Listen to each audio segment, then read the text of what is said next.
morning, you guys. Welcome to Evita Cooks and Gardens. In the past couple of videos, I've taken you guys along for the ride in this journey through my garden.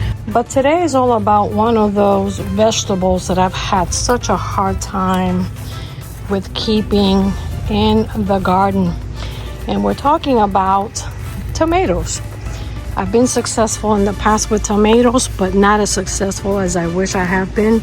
So for the most part, I've attempted to grow tomatoes from seeds, and I've done okay, but not good enough for me. So this time I'm going to be taking a little bit of help from the garden center, and I'm going to give it a shot with these plants that I picked up at the garden center. I have, I believe, 5 tomato plants, and then I also picked up some peppers and some jalapenos. I had my husband help me out here, and several months ago we amended this side of the garden.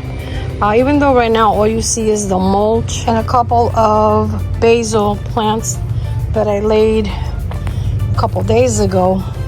Under all that mulch, there is this material right here. We have a mixture of topsoil, some manure, and different types of amendments that we made to this area. And this is the area that was home to the ñame I harvested a couple of weeks ago. So today I'm going to be preparing this section right here and make way for the tomatoes. In here I have another seed of the ñame that I planted again on the same area, and at the end is the other plant. You can't really see it, but this vine is the ñame plant. But today, like I said, is all about the tomatoes, and I'm going to be clearing all of this right here and making room for those lovely tomatoes. The first thing I want to do is figure out the space that I have available and how much space I have in between to make sure I can fit all 5 plants in this section right here. One of the things that I did intentionally this time around is that I made sure that I selected an area where our tomatoes will have support. And that brings me to the next point, which is the basil that I have planted in this area, and that's because basil and tomatoes are very good companions. I live in a HOA community and space is limited to me, and that's one of the issues that I face every day.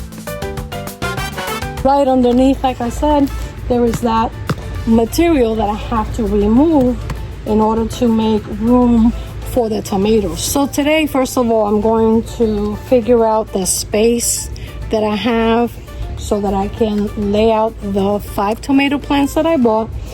And in doing so, I am going to have to pull this away, like I said, and then of course cut right through this material to make room for the plants. I'm going to show you the first one right after I decide just how much space I want to keep in between each and every one of them. And I'm going to do my best to get all 5 of them in here. I think I can do it. So I had a little help with removing the mulch and exposing the material. Hopefully you could see it there.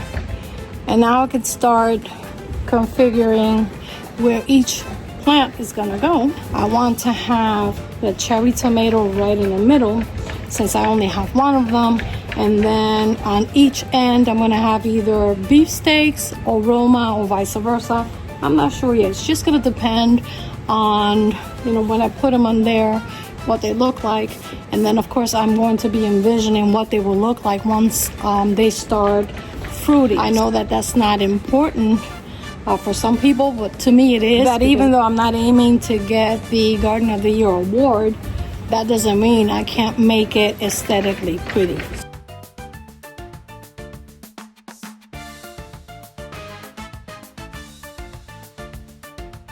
I'm going to do the first one, and then my lovely helpers are going to take care of the rest.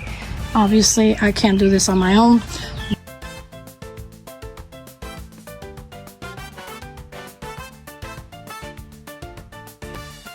The beauty about tomato plants, and one of the things that I learned, is that they can be planted very deep. The deeper you plant it, the more it takes to the area where you're planting it, which is what I'm going to do. I'm going to go as deep as I can. And my helpers are standing by making sure there is no critters that are going to scare me half to death. I have already dug deeper than the layer of topsoil that we laid here. So I do have to make a couple of amendments, and that is going to be in the form of coffee grounds, food scraps, adding a mixture of compost, topsoil, diatomaceous earth, bone, and blood meal, which is the formula that I've been using. Again, I'm not an expert. I'm just using what has been working for me. I cook from scratch every day, so kitchen scraps are never in shortage in my kitchen.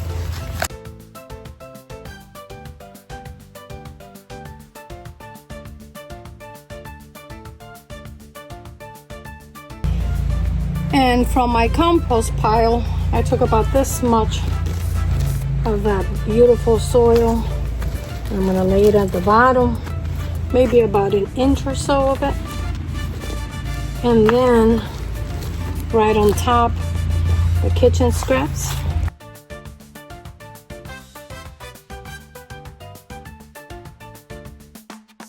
And I'll take the rest of that soil and layer it right on top. The Jetstar variety that I just planted here comes from Naples, Florida. And on the label it says they require at least 6 hours of sun, which I'm pretty confident they're gonna get about that much on this side. This one is all done. All I have to do is dust it with some diatomaceous earth, bone meal, and blood meal, and then pile the mulch around it to keep it moist and also prevent the weeds. But before I do that, I'm going to do something that some people caution about, and that is to clip the ends of these longer tomato leaves. The reason for that is because I don't want them to make direct contact with the soil to prevent diseases.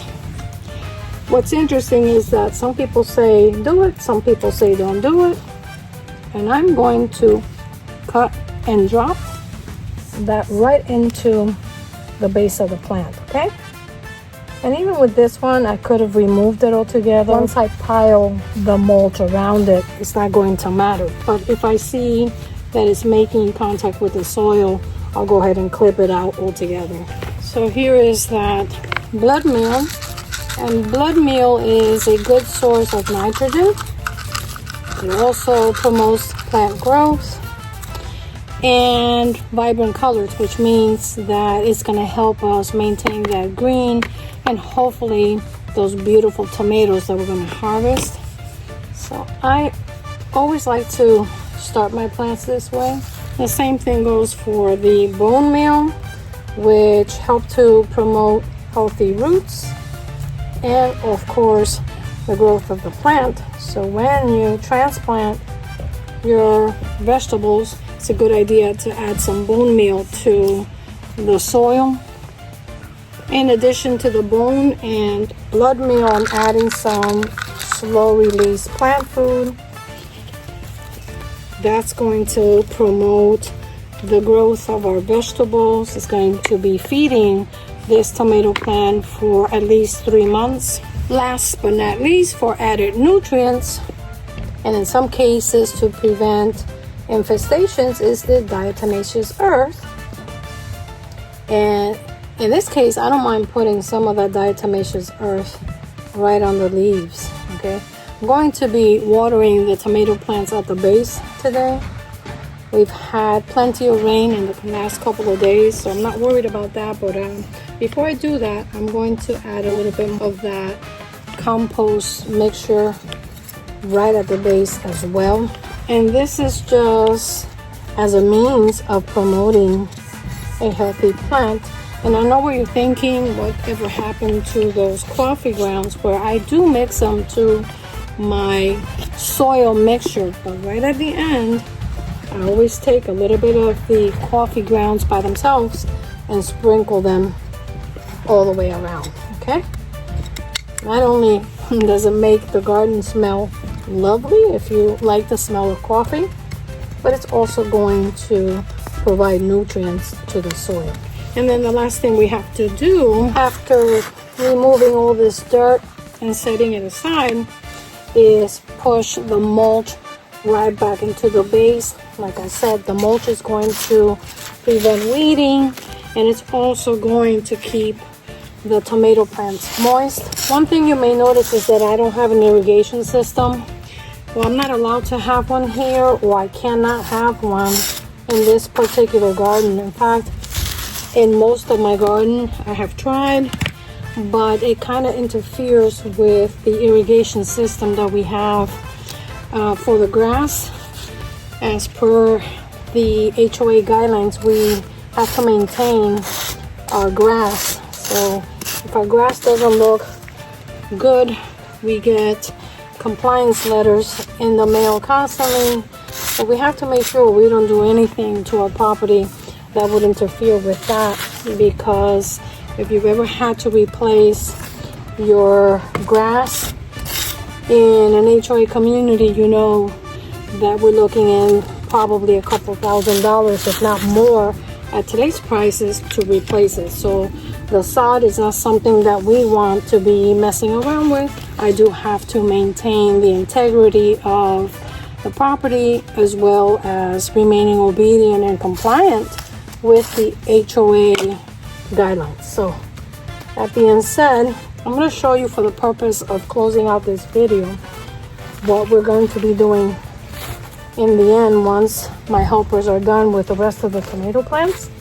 So basically what I'm going to be doing is piling all this mulch right around the base and cover the entire area, and it'll be as if nothing really happened here, with the exception of the addition of the tomato plants. That being said, you guys, I hope you enjoyed this little adventure in the garden.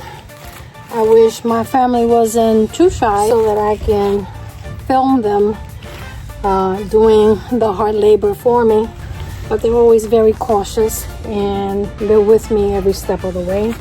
So for the purpose of the videos and the demos, I do a small part of it, but I have to thank them, because the bulk of the work that is being done in this garden is thanks to them. Otherwise, I wouldn't be able to share these little moments with you guys. And until next time, Evita cooks and gardens. You really have to try it. I'm back, and it looks like the boys did a phenomenal job.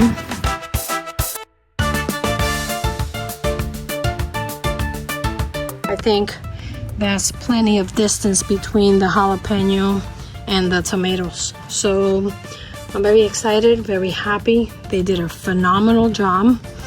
And I believe that merits a very special dinner for my boys tonight.